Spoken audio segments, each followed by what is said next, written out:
जय हिंद दोस्तों, स्वागत है PW ओनली IS क्लासेस में। यहाँ पर हिंदी माध्यम में आपको यूपीएससी पीसीएस का जो जनरल साइंस है, बेसिक साइंस है, आपको पढ़ाया जाएगा। जो आप PW पर जहाँ पे ऑनलाइन बैच परचेज करके पढ़ाया जाता है सलीम सर के द्वारा, उसी का ही हम PDF से आपको पढ़ाएंगे। और नया नया ये चैनल है तो ज़्यादा से ज़्यादा इसको सब्सक्राइब कीजिए, लाइक कीजिए और शेयर कीजिए। अगर ये वीडियो अगर आपको अच्छा लगेगा, पसंद आएगा, तो सारा सब्जेक्ट का हम धीरे धीरे class by class playlist बनाकर धीरे धीरे हम देते जाएंगे। इसीलिए आप इस चैनल को सब्सक्राइब कर लें। तो आपका क्लास दैनिक क्लास नोट है ना, आज लेक्चर आपका जो 3 स्टार्ट होने वाला है। और 3 में क्या पढ़ना आएगा, जीव विज्ञान यानी कोशिका विज्ञान के बारे में आज हम अध्ययन करेंगे। तो चलते हैं कोशिका विज्ञान में क्या है, थोड़ा सा उसके तरफ बढ़ते हैं। तो आपको पता है कि दैनिक क्लास नोट से लेक्चर 3 हैगा, ये मैंने आपको पहले बता रखा है। अब चलते हैं इसके बारे में थोड़ा सा हम अध्ययन कर लेते हैं। तो ये जो आपको पिक्चर दिखाया जा रहा है, ये आपका सेल का पिक्चर है। ये आपका सेल का पिक्चर है यानी कोशिका का पिक्चर है।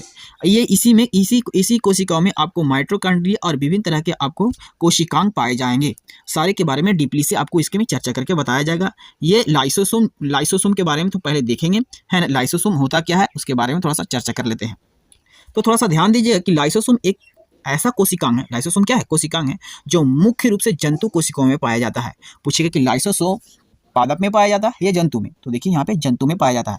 इसके अंदर विशेष प्रकार के एंजाइम पाए जाते हैं। लाइसोसोम में एक विशेष प्रकार का एंजाइम पाया जाता है जिसे हाइड्रोलिटिक एंजाइम कहते हैं। याद रखिएगा, जंतु कोशिकाओं में जो लाइसोसोम पाया जाता है, इस लाइसोसोम में एक विशेष प्रकार का एंजाइम पाया जाता है जिसको हाइड्रोलिट एंजाइम कहते हैं। कह कि लाइसोसोम इस एंजाइम के द्वारा कोशिका में संरक्षित भोज्य पदार्थ को आकस्मिक अवस्थाओं में उपयोग में लाने में सहायक करता है। यानी कि हाइड्रोलिटिक एंजाइम जो है सो भोजन को लाने में मदद करता है तथा कोशिका में संरक्षित भोज्य पदार्थ का उपयोग में ना, यानी कहने का मतलब जो फायदा का चीज है वो लाइसोसोम के अंदर आ जाए और जो नुकसान वाला चीज है उसको बाहर ही रखे। ये काम है आपको लाइसोसोम में उपस्थित हाइड्रोलिटिक एंजाइम में। आई होप कि समझ गए होंगे।